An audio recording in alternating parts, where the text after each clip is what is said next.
Praise the Lord, जय मसीह की। परमेश्वर पिता का धन्यवाद करता हूँ कि जिस जीवित परमेश्वर ने एक अनुग्रह दिया है कि मैं उनके वचनों के द्वारा आपसे बातें करूँ। भाई और बहन और मित्र, पिछले संदेश में मैं बात किया था गुप्त उपवास, सीक्रेट फास्टिंग, और उस उपवास के बारे में बात किया था कि हम जो उपवास करते हैं वह गुप्त होना चाहिए, क्योंकि जो हमारा रिश्ता है परमेश्वर के साथ है, वो रिश्ता हमारा गुप्त होना चाहिए। हम दिखावा उपवास नहीं करना चाहिए। आज मैं बात करने वाला हूँ लेंट फास्टिंग, यानी यीशु मसीह के मृत्यु के पहले, यानी गुड फ्राइडे के पहले 40 दिन पहले जो उपवास लोग करते हैं। एक्चुअली गुड फ्राइडे के 46 डे बिफोर उपवास शुरू किया जाता है और बुधवार के दिन से उपवास शुरू होता है। और यह उपवास है वह बाइबल में कहीं उल्लेख नहीं है। मैं अपना गुप्त उपवास में भी बोल चुका हूँ और इसमें भी बोलता हूँ कि मैं उपवास का विरोधी नहीं हूँ, मैं भी उपवास करता हूँ, पर मैं ये इस उपवास के बारे में बात कर रहा हूँ जो लेंट उपवास कहा जाता है। और वो ईस्वी सन 325 में निश्चय नामक परिषद में 200 से 300 बिशप यानी पादरी इकट्ठे हुए और उसकी अध्यक्षता की थी कॉन्स्टेंटाइन सम्राट ने। उस समय वो रोमन सम्राट प्रथम था। उसकी माता का नाम हेलेना थी, उसके पिता का नाम कॉन्स्टेंटाइनस था। हेलेना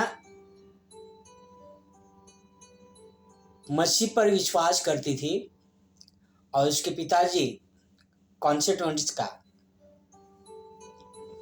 वह दूसरे धर्म पर विश्वास करता था। और किस तरह से कॉन्स्टेंटाइन जब सम्राट बना और वह मसीह बना, उसके बाद उसने मसीह के अंदर यानी ईसाइयों के अंदर ज़्यादा परिवर्तन लाने का ध्यान दिया, ज़्यादा लोगों को ईसाई बनाने में ध्यान दिया और अलग अलग नियम बनाए। भाई और बहन और मित्रों, ये एक नियम है लेंट उपवास की शुरुआत 325 से हुई। आपके पुत्र आपको पुत्री पूछेंगे कि लेंट उपवास का मतलब क्या है, तो आप जरूर कहेंगे कि यीशु मसीह के दुख में हम उपवास मनाते हैं। भाई और बहन और मित्रों, यीशु मसीह ने कहा है, तुम मेरे लिए मत रो, अपने और अपनी संतान के लिए रो। यीशु मसीह ने उपवास कैसे समय पर किया था? यीशु मसीह ने उपवास उस समय किया था जब उनका बपतिस्मा हुआ और बपतिस्मा के बाद तुरंत ही वो एक जंगल में चले गए। उसने 40 दिन और 40 रात निराहार रहा और परमेश्वर के साथ समय बिताया। वह यीशु मसीह का उपवास था। बात रही यीशु मसीह के क्रूस पर जाने की। यीशु मसीह के क्रूस पर जाने से पहले यीशु मसीह ने गुरुवार के दिन एक भोजन रखा था। वो भोजन उनके शिष्यों के साथ खाया था, आखिरी भोजन था। वो भोजन खाकर जब वो गेत्सेमनी बाग में गए, वहां पर उनको पकड़ा गया।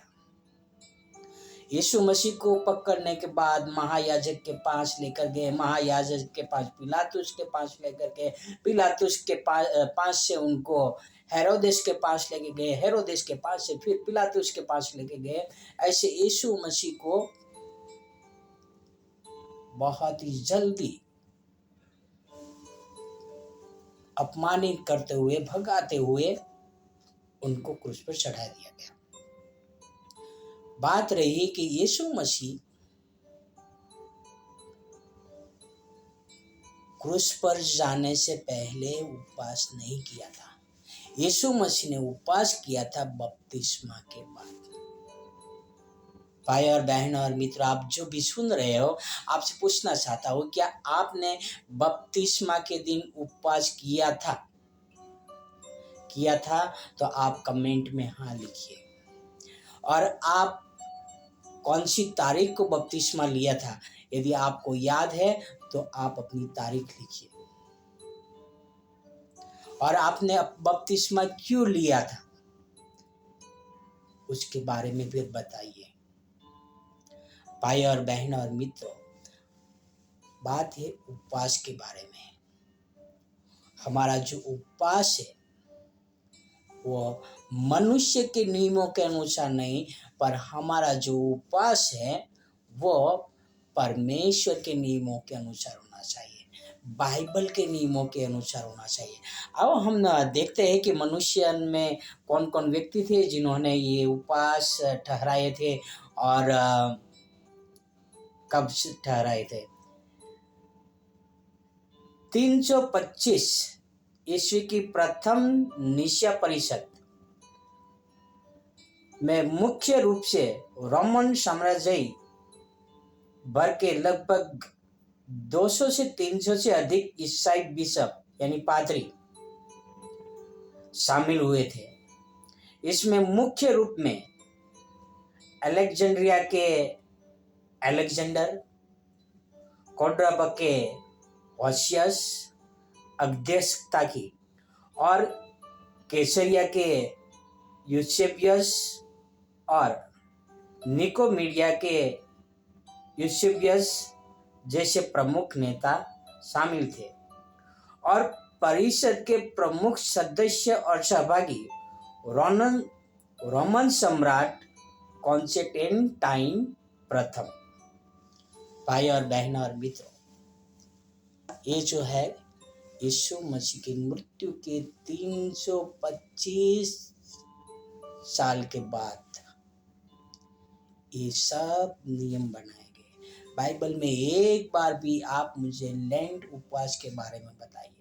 लोगों ने किया है उपवास, मैं मना नहीं करता, हमें भी करना चाहिए, पर हमें बाइबल के नियम के अनुसार करना चाहिए। बाइबल हमें उपवास कैसे करने को सिखाती है, उस पर ध्यान देना चाहिए। हम अंधभक्त नहीं होना चाहिए, अंधश्रद्धा के पीछे भागना नहीं चाहिए।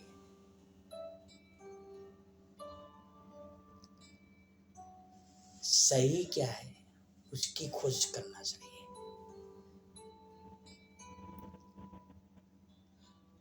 पुराने अर्ली चर्च के शिष्य लोग क्या करते थे, जाके पवित्र शास्त्र में ढूंढते थे ये सही है या नहीं।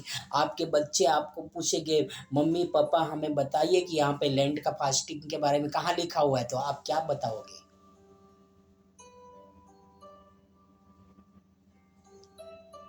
भाई और बहन और मित्रों, इसीलिए पवित्र शास्त्र में लिखा है। अब हम एक और वचन पढ़ते हैं। वचन है मत्ती 15 में 2 और 3। यहाँ पर शास्त्री और फरीसी लोग यीशु मसीह को कहते हैं, तेरे चेले प्राचीन के परंपरा को क्यों टालते हैं? कि बिना हाथ धोए रोटी खाते हैं?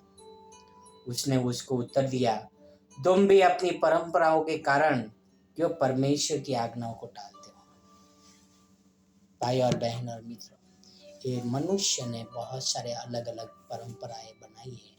हमें परंपरा से स्वतंत्र होकर परमेश्वर की आराधना करना चाहिए, क्योंकि परमेश्वर को यही पाता है। उपवास कीजिए, प्रार्थना कीजिए, पर अंध भक्तों की जैसा मत कीजिए। आप अपने सेहत का ख्याल रखिए कि ये 40 दिन में क्यों करना चाहिए। मैं अगले संदेश में और दूसरे 40 दिनों के बारे में बात करूंगा जो उसमें भी उपवास करते हैं। ये जाना जाता है यीशु मसीह के गुड फ्राइडे के पहले जो उपवास किया जाता है उसको लेंट उपवास कहते हैं। पर मैं आपको एक और उपवास के बारे में बताऊंगा जो वो भी 40 दिन का ही है। तो भाई और बहन और मित्रों, मैं आपको यही प्रोत्साहन देना चाहूँगा, आप उपवास करें, प्रार्थना करें, आप अपना सेहत का ख्याल रखें, आप अपना विश्वास बढ़ाएं, क्योंकि प्रार्थना और उपवास है जो हमें परमेश्वर तक हमारा आत्मिक रिश्ता बनाने में मदद करती है। मैं प्रार्थना और उपवास का कभी इनकार नहीं करता हूँ, पर हमें अंधभक्त नहीं होना चाहिए, पर हमें एक सही भक्त होना चाहिए। आओ हम एक निर्णय ले कि हम मनुष्य के बनाए हुए नियम नहीं, पर बाइबल के बनाए हुए नियम के अनुसार चलेंगे। बाइबल में ढूंढेगी उपवास कैसा करना चाहिए, और वो संदेश में जल्द से जल्द आपके सामने लेकर आऊँगा कि हमें बाइबल से कैसे उपवास करना चाहिए। आओ हम एक प्रार्थना करते हैं। हे हमारे जीवित परमेश्वर पिता, हमें मदद करे पिता, ताकि हम हर प्रकार के अंधश्रद्धाओं से, हर प्रकार के पाखंडीपन से दूर रहे पिता, और वह नियम माने जो पिता आपके वचन के अनुसार है। आपका वचन हमें क्या सिखाता है पिता, हमें सहायता करे पिता। ये आपसे प्रार्थना, आपसे अंदर में विनती करता हूँ, हर प्रकार की अंधश्रद्धा, हर प्रकार की अंधभक्ति हमसे दूर होए पिता। ये आपसे प्रार्थना, आपसे अंदर में विनती करता हूँ पिता।